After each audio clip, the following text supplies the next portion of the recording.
I'm back. Just woke up a few minutes ago, got in my truck and had something on my heart. And just wanted to share with y'all something, kind of a moment in my life where I realized something about myself, as far as male privilege and white privilege. Was one of those moments and one of those experiences in my life that happened about 9 years ago, maybe 10, with my ex-girlfriend who was black. And I wind up putting her at risk, not really knowing or understanding what was happening. But I learned a valuable lesson. And no matter how, as white people, how understanding you think you are of race, you probably are not, because you don't have that full reality. Even if you're in a relationship with a person of color, you still don't have that full reality because you're not experiencing it on the same level, obviously, as they do. So anyhow, I'm going to share with you guys something, a little story that happened about 10 years ago. I made this film called Theodore, and it was in the film festival circuit. And one of the screenings was in Oak Ridge, Tennessee. And so I asked my girlfriend at the time, who was black, and loved her dearly. At the time, we'd been together about 10 years. And asked her to come with me to the film festival, and wanted to, hang out with her that weekend and share time with her that weekend. And she didn't want to go. And I was like, well, why do you not want to go? She goes, I'm not comfortable in a rural town in East Tennessee. I thought, well, I'll protect you. I told her, I said, I'll be with you. Nothing's going to happen to you. You'll be fine. And I don't think it's going to be that bad. We're just going to a film festival. I mean, how bad can it be at a film festival? So she reluctantly agreed to go after me persisting and kind of, politely begging her to go. She agreed to go. And when we got there, she goes, I don't like this. And I said, well, what is it? I didn't feel it, but she did. And I said, what? I don't understand what's wrong, because I'm just seeing a bunch of white people and I feel comfortable, obviously. Well, I'm not thinking about it from her perspective. And she's saying, I don't feel comfortable here. And I was like, well, I understand, I understood to a degree, but I didn't. And so she said, well, I don't see any black people here. And I was like, well, there's one. And, he's walking in the street, looks poor, homeless.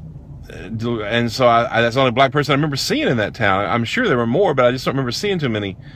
And so I thought, well, yeah, they're oppressed. Obviously this is an oppressive town to black people, but I don't feel like you're in harm's way. She goes like, well, I do. And I was like, well, you're with me. She didn't feel comfortable. So we went on to the film festival, and everything went good. No problems at the film festival. But we had a red flag. We went to lunch and went into a pizza restaurant, a normal looking family pizza restaurant. And there's this big ass Confederate flag hanging down from the ceiling. And I was like, what the hell? And she was like, I'm not eating here. And I was like, okay, well, I understand. I'm not either. So that was kind of the first clue, for us that, yeah, she was right and I was wrong. Because what kind of a place would have a Confederate flag hanging down in the middle of the restaurant? It's not, obviously that's hostile for people of color, especially African Americans and black people. So anyhow, we went on and finished film festival, no problems. Then we went to a movie. I asked her to go and she did not want to go. She wanted to get the hell out of town. And again, I politely begged her to go to the movie because I'm a big movie fan. And she went to the movie theater with me, went to the movie theater. And then after the movie, I went to the restroom. I was in there about 10 minutes. On the way in, though, a guy bumped me in the shoulder, as he was leaving the restroom and as I was entering in, a country guy. And I didn't think anything of it, but he bumped me kind of hard. I thought, well, maybe, it's just an accident. So I said, excuse me, and kept on going. But I remembered what he looked like because I saw him. But I came out 10 minutes later and I saw my girlfriend. She was waiting for me in the lobby, and she was standing there shaking and crying. And I thought, what in the world happened? So I asked her, and she said that this guy, the same guy who bumped me in the shoulder, walked up to her, stared at her, got in her personal space, 6 inches from her face, and stared her down for about 45 seconds. Didn't say a word and walked away. And I got angry. I went after the guy. I looked in the parking lot, didn't see him. 10 minutes had passed, but I had failed to listen to her. my privilege as a man, my privilege as a white person had showed.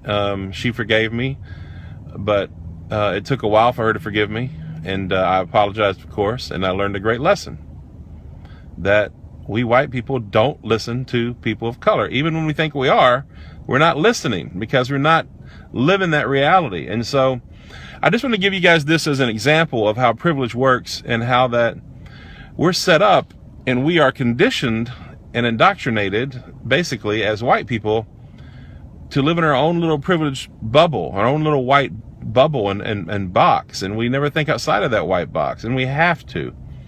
And so when people of color complain, and when you see these statistics and data about white supremacy and how it operates and how it works, why don't we try to believe it rather than dismiss it and write it off and pretend that all black people are somehow paranoid.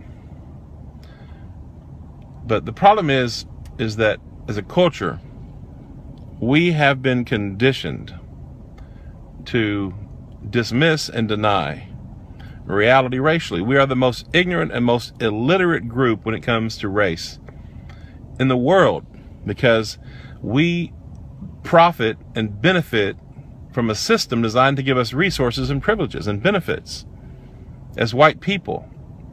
And we live under that system. So we have to realize these things. We have to understand that until we can start coming into reality racially, we all fail. All of us.